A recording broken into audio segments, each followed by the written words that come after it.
की जो अपेक्षाएं हैं, जो जनमन कार्यक्रम है, गवर्नमेंट के सारे फ्लैगशिप प्रोग्राम्स हैं और साथ ही जो ऐसे विषय हैं जिसमें कि एडमिनिस्ट्रेशन की सख्ती इंपॉर्टेंट है, जैसे कि चाहे वो फूड की मिलावट के संबंध में प्रकरण हो गए, एक्सप्लोजिव्स के भंडारण की जांच का विषय हो गया।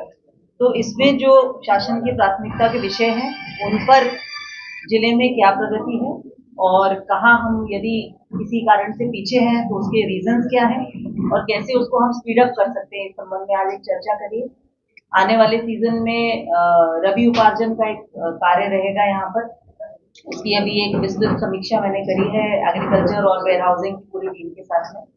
साथ में ही आने वाले समय में पेयजल के संबंध में ग्वालियर में एक विषय रहता है, पेयजल की समस्या रहती है, तो किस प्रकार से नगर निगम की तैयारी है उसको टैकल करने के लिए ग्रामीण क्षेत्रों में हमारी जिला पंचायत की टीम की क्या कार्रवाई है, क्या तैयारी है, उसको रिव्यू किया है।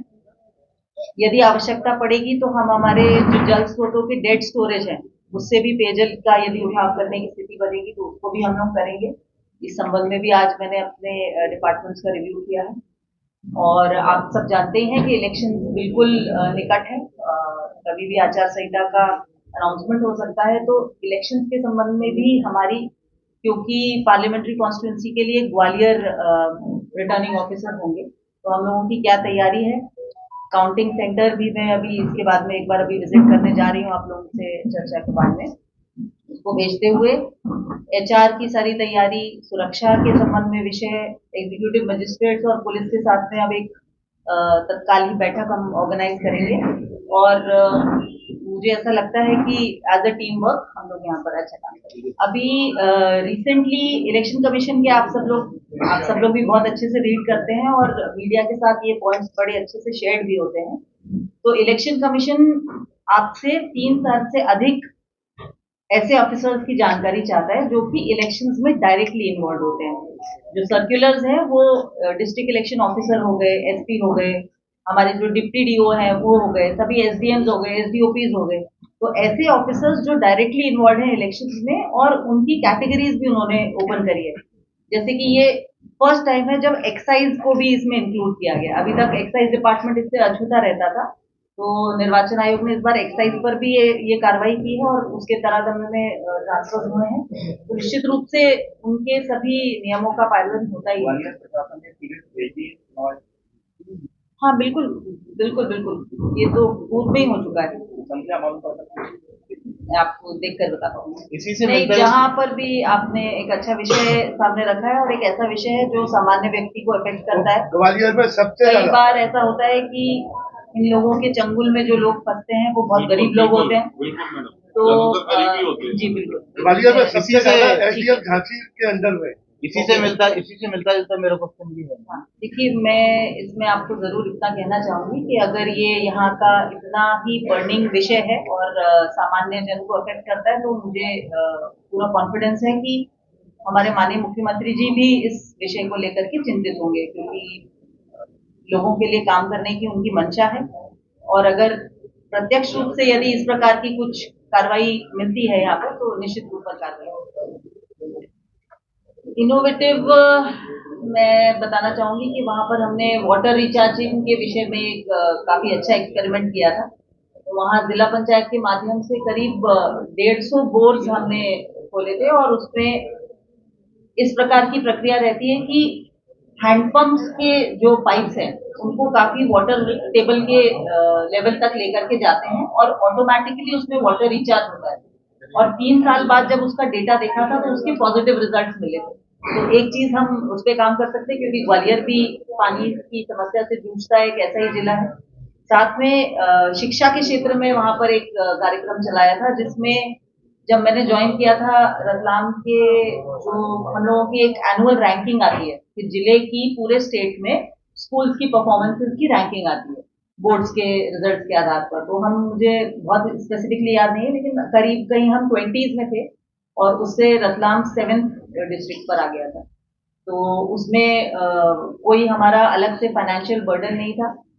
जो हमारे ही शिक्षक हैं उन्होंने ही अपना एक्स्ट्रा टाइम निकाला और ऐसी शालाएं जहां पर शिक्षा के लिए शिक्षक कम मात्रा में उपलब्ध थे या साइंस के टीचर्स नहीं थे, मैथ्स के नहीं थे, तो उन लोगों ने अतिरिक्त समय में वहां जाकर के अपना समय दिया और उसके बहुत पॉजिटिव रिजल्ट आए। साथ ही मैंने शिक्षा विभाग के ही अवेलेबल फंड्स रहते हैं उससे ऐसे स्कूल्स में जहां पर बिल्कुल ही शिक्षक नहीं थे तो वहां पर स्क्रीन लगवाई थी।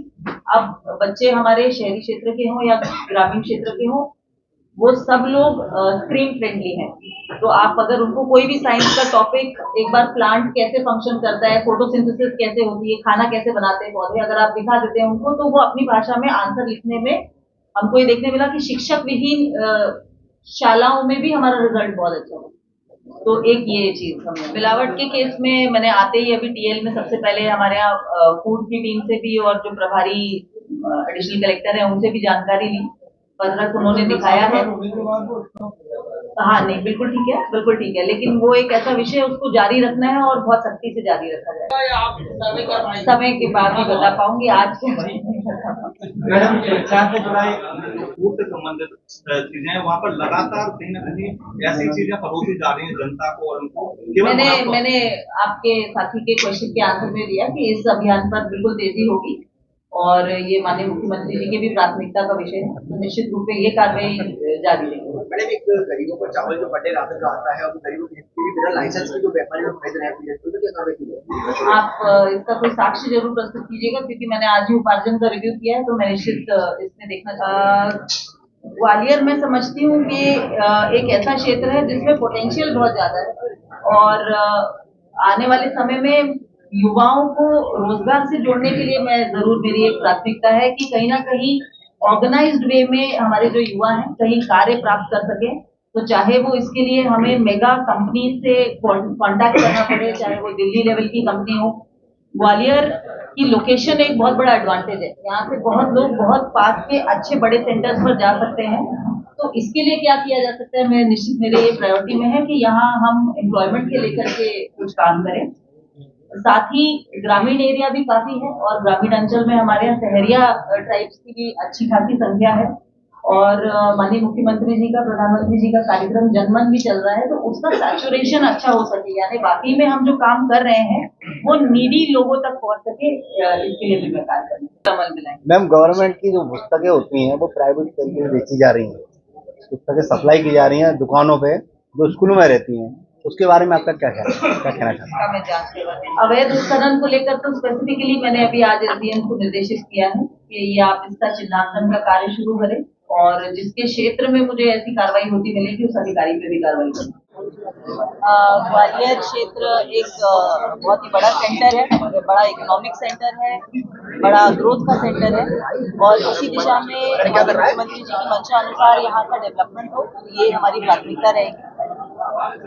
सबसे पहले जो छूटे हुए व्यक्ति हैं, जो पंक्ति के अंतिम व्यक्ति हैं, उनके विषयों को हम स्टडी कर सके, कहाँ हमारे गैप्स हो रहे हैं उनको एनालाइज कर सके और वहां तक हम लोग पहुंच सके, ये हमारी प्राथमिकता होगी। साथ ही आने वाले समय में गर्मी का मौसम आ रहा है, पेयजल की कैसे आपूर्ति हर परिवार तक हो सके उसकी टाइमली प्लानिंग करना और उसका एग्जीक्यूशन करना, ये हमारी प्राथमिकता होगी।